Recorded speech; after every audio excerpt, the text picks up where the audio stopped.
radio टोली श्रृंखला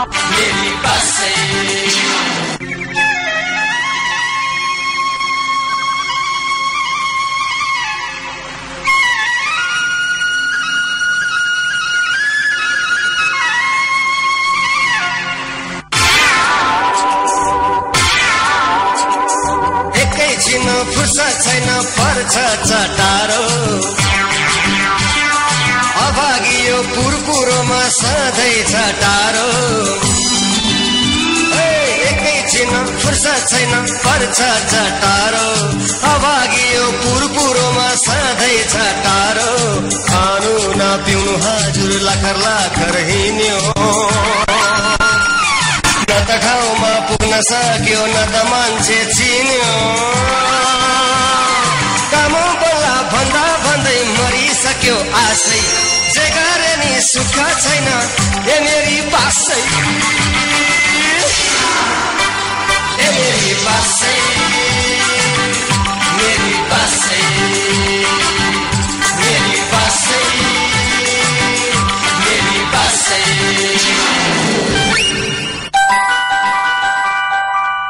यो बाटो केटी मान्छे हिँड्दो रहेछ त्यही त एकछिन यसरी हो क्या नानी आउँछ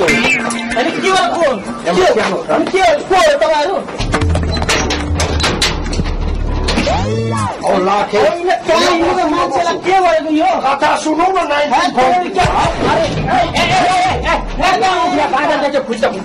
कथा सुनेको छैन म मान्छे तपाईँ अर्को मान्छे सुनाउनु कथा जहाँ पुग्ने भए पनि अहिले ट्याक्सीको भाडा दिएर पठाउन न हामी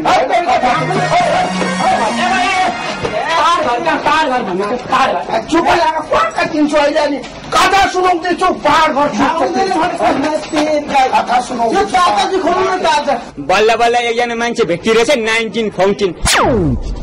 बाउ पहाड घर चाहिँ कहाँ पर्यो हेत्तेरिका फेरि के को पहाड घर चाहियो चुप लागेर बस्छ 1914 को कथा सुनाउँदैछु म झन् कथा सुनाउनु भने पहिला चिन्जन गर्नु पर्यो नि त नाउँ थाहा हुनु पर्यो नि उसको त्यो कथा सुनाउने मान्छे सबै चिनेको हुन्छ त त्यो त्यत्रो पण्डितजीहरूले बसेर प्रवचन भन्दै गरेको हुन्छ त सबै सुन्ने मान्छे चिन्छ यहाँ सुनाउनु परेन सुन्नु है नानी त्यसपछि 1914 को यो मोहनी मफलरको कथा बेग्लै छ नाउँ के नाउँले चाहिँ के गर्नुलाई के चिना बनाउनु यहाँ भन्दैछु कथा झन् अहिले म भन्दैछु यता फर्केर केटापट्टि केही हुँदैन पहाड घर कहाँ हो भने चाहिँ मलाई तेरिका तलमा जमेको मान्छे पहाड घर हुन्छ लाखे झुसेरै जिल पर्यो नि अनि घरै तराइरहेछ मान्छे हेरेर पनि चिन्नु पर्छ नि नानी 1914 को कथा सुनौ न यहाँनिर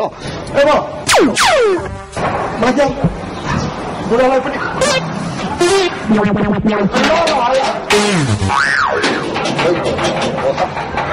ल आउँदैछु म खतम पारे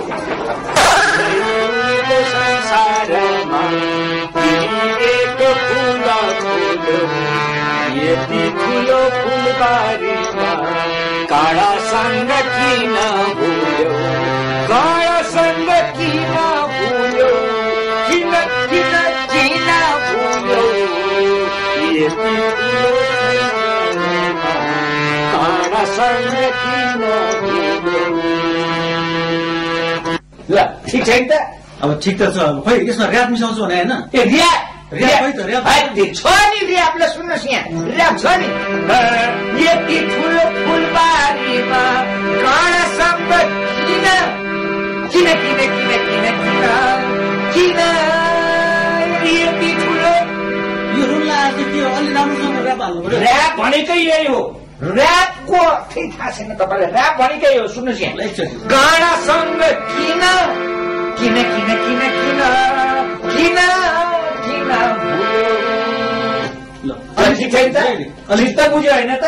चित्त बुझ्यो नि बुझ्यो हेर्नुहोस् अझै यसमा चाहिँ धेरै अरू चाहिँ नि बाजाहरू मिसाउन बाँकी नै छ झन् खुसी हुनुहुन्छ चित्त बुझ्या हो भनेदेखि अब पेमेन्ट कहिले त अब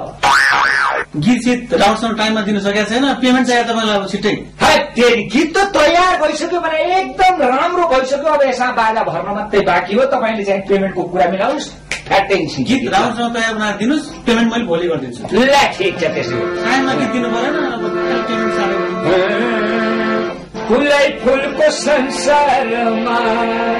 तिमी एक फुल फुल्यौ ठुलो फुलबारीमा यति ठुलो फुलबारीमा काँडासँग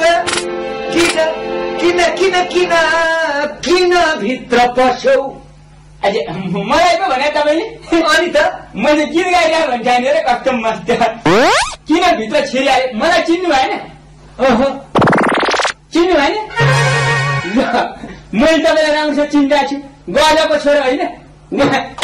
त्यो पहाड घर चाहिँ नि कहाँ ढुङ्गाका हो त अनि कसरी चिन्नु भयो तपाईँले मलाई मैले त चिनिन त कस्तो नचिन्या त नि त्यहाँ गाउँमा जात्रा हुँदाखेरि त्यो भजन के गएको थियो नि मन्दिरा त्यो बेला त्यो भजन सुन्ने मध्ये मन उभिरहेको थियो नि त त्यहाँनिर ए अनि गाउँबाट कहिले आउनुभयो त म अलि अस्ति आएको यहाँ टक्ने बुढा घरमा बसिरहेको छु क्या म अनि बाउ काम चाहिँ के हार्ने यसो कहिले काहीँ टिभीतिर खेल्छु अब यो उमेर अनि खेल्दै यसो केही इलम समात्ने पर्छ नि त यत्रो उमेर भइसक्यो अब तपाईँको बुढा बुवालाई कति दुःख होला त्यहाँदेखि सङ्गीतको काम गर्छु नि त यो सङ्गीतको भजनमा त पहिल्यैदेखि हार्मोनियम बजाउने गरिरहेको थियो एउटा भजन सुनाउने ल्याउने सुनौ होइन अहिले नसुनौ यसो फुर्सदको बेला सुनाउला नि हुन्न फुर्सदै छ नि एकदम फुर्सदै छु म होइन मेरो फुर्सद छैन के यहाँ भजन सुन्नलाई कान चिलाइसक्यो मेरो कान चिलाएको भजन सुन्नलाई हो त कानै गुजी पर्यो होला अनि फेरि चिलायो नि सुन्ने त्यसो भए ल सुन्नुहोस् है एउटा सुनाउँछ एउटा मात्रै सुनाउँछु नि फेरि ल सुन्नुहोस् आउँसँग राम नाम जपेर पार गर्ने हो तार्नी हो कस्तो कराएको थियो सुन्ने पहिला चुप लाग सुन्ने राम नाम जपेर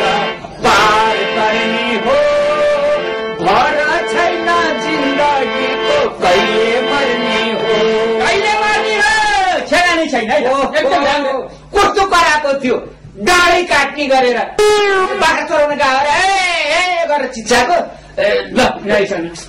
तपाईँ एकछिन यहाँ बस्दै गर्नुहोस् म एकैछिन टोयलेट लिएर आउँछु है ठिक अर्को भजन सुन्नलाई फेरि कस्तो भइसक्यो यहीँ बस्दैन ल मेरी बात